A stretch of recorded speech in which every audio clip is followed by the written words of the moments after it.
हेंगुला विद्यापीठ भटका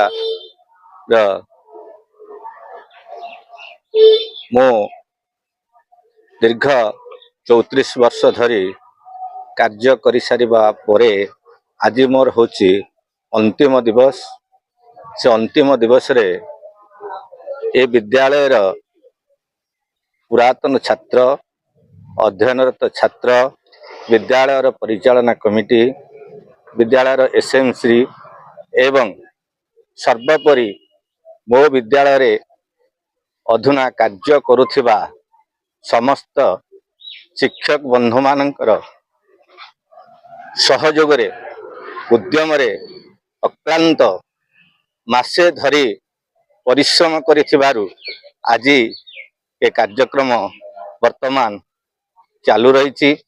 आज जेते बेले मु घर बाहरिली छतियारू कुआखियार आसी पहुंचा बेलू सेठी हजार हजार संख्यार मोर पुरातन छात्र माने मते जो संबर्धना सभारे आनिले ताहा मो भाषा रे केवे परिव्यक्त करि पारु नाही। आसीबा समय रे NH-16 रो आरंभ होइतिबा रैली एवं सेई 16 नंबर जातीय राजपथ रे मोर अध्ययन नथिले मध्य पुरातन अन्य विद्यालय छात्र छात्री माने सेठी मध्य मते संवर्धित करथिले। ताहा मु जीवन रे केबे हेले भी मध्य भूली पारिबि नाही। जेते बेले मु ब्लॉक रे आसी पहुंचे वर्धित मध्य करथिले मोर पुरातन छात्र अन्य विद्यालय पढ़ुथिले मध्य से अपेक्षा करथिले सार केते बेले आसीबे। एवं जेते बेले मु आसी ए भोटका पंचायत रे प्रवेश कली सेठी मु देखिली शह शह संख्यार मोर मातृस्थानीय माँ माने बड़ भाई माने छोट छोट कुनी कुनी पिला माने समस्ते निज निज घर दुआर मुहरे अनै बसिचंती। से जो प्रकार भाव प्रवण मोर घटिला मु ताकू केबे भी जीवन रे भूली पारिबिनी। ए अभूला स्मृति सबुदिन पाई मोर मन रहिबो।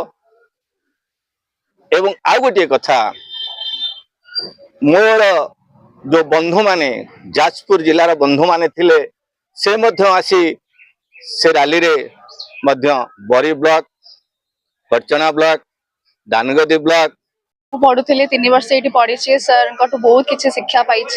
आज मुझे जोटी भी पहुंची सर कोटी ना कोटी हाथ अच्छे कहीं आजिका डेट रे जोटी भी जॉब रे लगुच हिंदी डेफिनेटली लगुच एंड सर मु हिंदी बहुत भल भाव पढ़ी। सर पढ़ा साथी साथी भी प्रैक्टिकल एग्जांपल्स देकी भी बुझाती।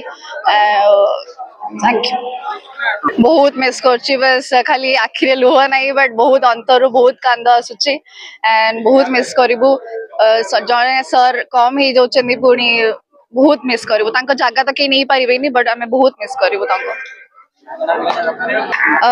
एबे अवसर प्राप्ति से नहीं गले आम प्रार्थना करूँ आग जीवन बहुत मंगलमय हो एंड शुभकामना आम प्रार्थना शुभकामना आम प्रार्थना करूँ। दास परिचालन कमिटर सभापति आम सार दीर्घ दिन है 1992 मसीह स्कूल हिंदी शिक्षकता करते। आज अवसर से पुरातन छात्र अध्ययनरत छात्र आम परिचालना कमिटी सहपाठी जो आम शिक्षक मैंने समस्त मिसिक एक भव्य आयोजन कर सका एक भव्य शोभा यात्रा कुआखियारू स्कूल परिसर पर्यंत अणा जाता। बर्तमान आमर संवर्धना सब शिक्षा बहुत प्रभावित करता। शिक्षादान बहुत अनुप्राणित होमर किए इंजीनियर किए डॉक्टर बहुत किसी माने शिक्षा लाभ करके बहुत किसी कृतित्व अर्जन कर स्कूल भी ब्लॉक रे एक अग्रणी शिक्षानुष्ठान रही। शिक्षकता शिक्षा कर जो दक्षता समस्त छात्र छात्री बहु प्रेरणा जगई। से खाली ये शिक्षक नथिले से वर्तमान अंचल रे जो समाजसेवी भाव में परिचित थिले।